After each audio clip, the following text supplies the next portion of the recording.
हम चाहते हैं कि आपके अंदर में एक ऐसी क्षमता डेवलप हो ताकि आप बिल्कुल ट्रांसपेरेंट तरीके से डिसीजन देते चले जाए हर क्वेश्चन के बारे में, किसी तरह से कोई भी लेकिन परंतु नहीं रहना चाहिए कि मैथमेटिक्स में is the study of perfection. अब चलिए क्वेश्चन नंबर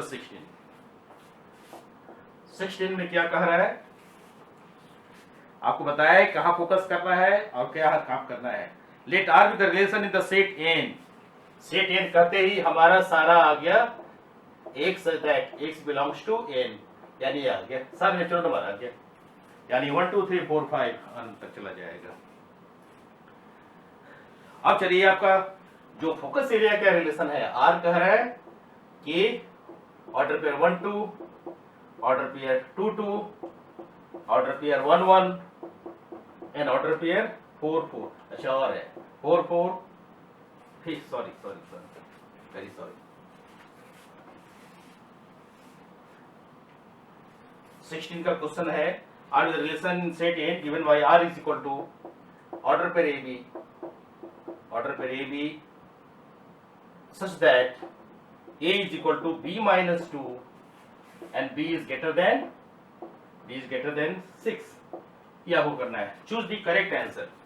ए कह रहा है 2 4 बिलोंग्स टू आर, बी कह रहा है 3 8 बिलोंग्स टू आर, और सी कह रहा है 6 8 बिलोंग्स टू आर,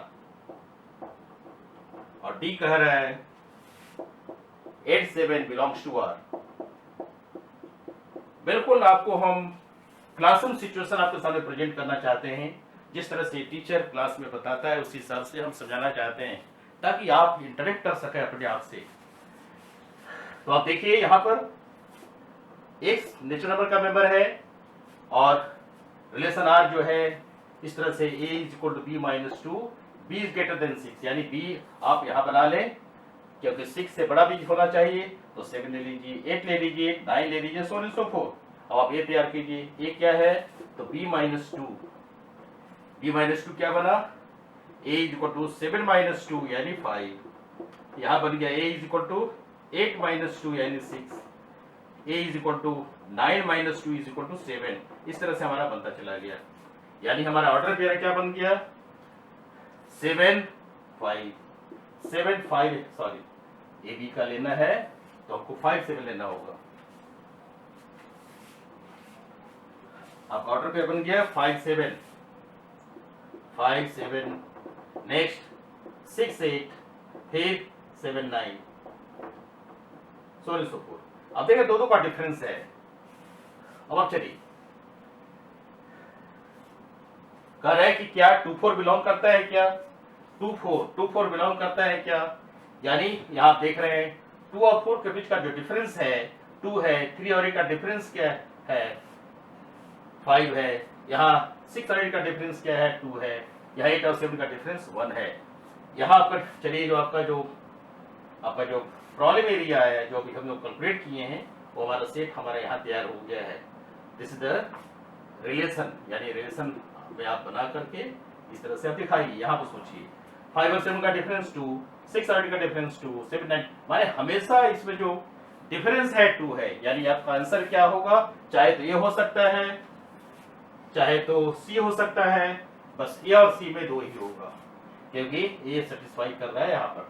तो बी तो पहले से डिस्कार्ड कर दीजिए और डी पहले डिस्कार्ड करिए। अब प्रश्न पैदा होता है कि सी और ए में कौन सा सही आंसर है, तो पहले आप ए पर चले 2 4,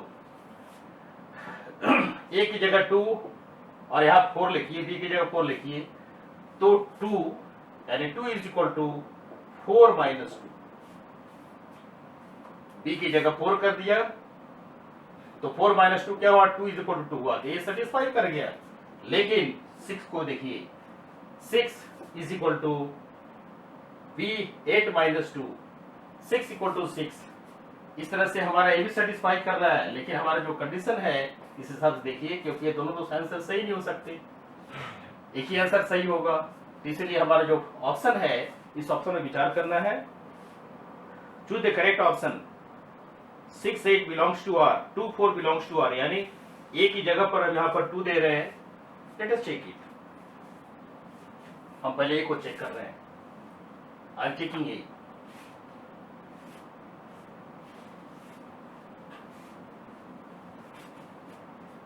ए में कह रहा है 2 4 A2 यानी A is equal to B minus 2।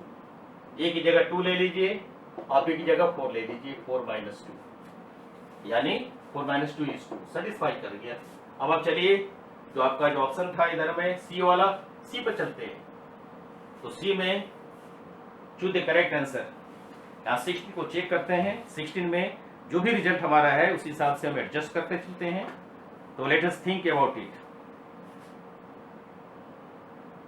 2 4 belongs to R, तो ये ऑप्शन 2 4 हुआ क्योंकि ए की जगह 2 और बी की जगह 4 लगाया है, तो A is equal to B minus 2 यानी हमारा हो गया B minus A is equal to 2। और यहाँ भी हमारा हो रहा है 6 8, ए की जगह 6 लगा दीजिए और बी की जगह 8 लगाइए, 8 माइनस 2 यहाँ 6 हुआ। तो ये भी ऑप्शन हमारा सही लग रहा है। यानी हमारे पास क्वेश्चन ही था कि choose the correct answer. Correct answer आपका क्या हुआ, ए और सी दोनों आ गया। ये दोनों सेटिस्फाई कर रहा है, इसलिए किसी तरह से कोई भी लेकिन परंतु नहीं होना चाहिए। तो इसलिए आप ध्यान रखिए, इस पर विचार कीजिए। It is a last question of exercise 1.1, question number 16। Here it is, let R with the relation in the set n. Set n is the set of natural number. You are having this thing in mind, 1 2 3 so on and so forth. N is 1 2 3 so on and so forth. Now the focus area is the relation. What is the relation here? Relation is order per AB such that A is equal to B minus 2. Condition is what? B is greater than 6. This relation is given here. यानी difference of B and A, let us think here, A is equal to B minus 2 means difference of B and A is equal to 2. Difference of B and A is equal to plus 2. That I have taken. This is the main point to think here. The question is choose the correct answer among A, B, C, D. A, B, C, D. One is correct. One answer is correct. That answer you have to check कि कौन सा सही है, ए सही है, B सही है, सी सही है कि डी सही है। तो आप यहाँ से देखिए, एक एक करके चलते हैं। तो पहला है बी ग्रेटर देन 6, हम डिस्कार्ड करते चलते हैं। ए पर बाद में विचार करेंगे, बी ग्रेटर देन 6 होना चाहिए। कहाँ कहाँ है, तो बी ग्रेटर देन 6 हमारा यहाँ है, यहाँ है और यहाँ भी है। यानी बी ग्रेटर देन 6 हमारा बी में है, सी में है और डी में है। यानी कहने का अर्थ है कि हमारा ए तो खैर होगा ही नहीं क्योंकि बी को सेटिस्फाई नहीं करता है। ए को पहले हटा दीजिए आप, ये थिंकिंग तरीका बता रहे हैं, सोचने का तरीका बता रहे हैं। फिर आप चलिए बी पर विचार करते हैं। 3 8, अब चलिए डिफरेंस 8 और 3 का डिफरेंस है 5, 8 माइनस 3 5 है, जबकि हमको डिफरेंस 2 चाहिए, तो ये भी खत्म हो गया। इस तरह से हम बहुत फास्ट सोचना है, करते चलना है। ये भी खत्म हो गया। फिर आप चलिए 8 माइनस 6, 8 माइनस 6 कितना होता है, 2 होता है।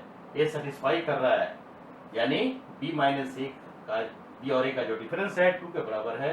तो 8 माइनस 6 हमारा 2 हुआ, इसलिए सी ऑप्शन हमारा सही लग रहा है।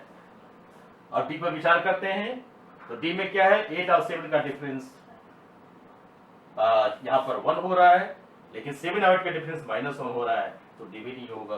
तो करेक्ट ऑप्शन हमारा क्या हुआ, सी। सो सी इज द करेक्ट ऑप्शन। तो इस तरह से रिलेशन को हम लोगों ने समझा दिए, रिलेशन के बारे में पूरा समझाया। एक बार शॉर्ट रिव्यू हम देना चाहते हैं जो जो आपने सीखा है रिलेशन में। रिलेशन में आपने सीखा कि ये सिमेट्रिक है, रिलेशन रिफ्लेक्सिव है, रिलेशन ट्रांजिटिव है, रिलेशन रिफ्लेक्सिव है, कैसे होता है, क्या होता है, ये सारा चीज आपने सीखा। आपने इक्विवेलेंस क्लास के बारे में सीखा कि इक्विवेलेंस क्लास सीखने के लिए हम लोग क्या क्या सोचते हैं। जिस पॉइंट का इक्विवेलेंस क्लास निकालना है, जिस नंबर का जिसका भी इक्विवेलेंस क्लास निकालना है, देखते हैं कि उसका संबंध उस दिए हुए इक्विवेलेंस क्लास रिलेशन से किस तरह से बन रहा है, सेटिस्फाई कर रहा है कि नहीं कर रहा है। और आपने इक्विवेलेंस क्लास में और देखा कि दो इक्विवेलेंस क्लास का जो इंटरसेक्शन होता है नल सेट होता है, और यानी they are disjoint to each others. इस हिसाब से आपने इक्विवेलेंस क्लास को भी देखा, और इक्विवेलेंस क्लास में कोई भी आपस में तालमेल नहीं होता है, इसलिए ध्यान रखिए। दूसरा चीज आपने सीखा इसमें रिफ्लेक्सिव करने का तरीका, जो आपको बताया कि सेम एलिमेंट आपस में होते हैं रिलेटेड। सिमेट्रिक में देखा कि ए जब बी से रिलेटेड है तो बी ए से रिलेटेड होगा। ट्रांजिटिव आपने देखा, यानी पूरा रिलेशन में आपने देखा रिफ्लेक्सिव, सिमेट्रिक, ट्रांजिटिव किस तरह से किया जाता है। बहुत सारे एग्जाम्पल हम डिस्कस किए हैं, सारे एग्जाम्पल्स आपको माइंड में रखना है और आगे बढ़ाते चलना है। तो इसलिए यहीं पर समाप्त करते रिलेशन। नेक्स्ट वीडियो में हम फंक्शन पर डिस्कस करेंगे डिटेल्स में। Thank you.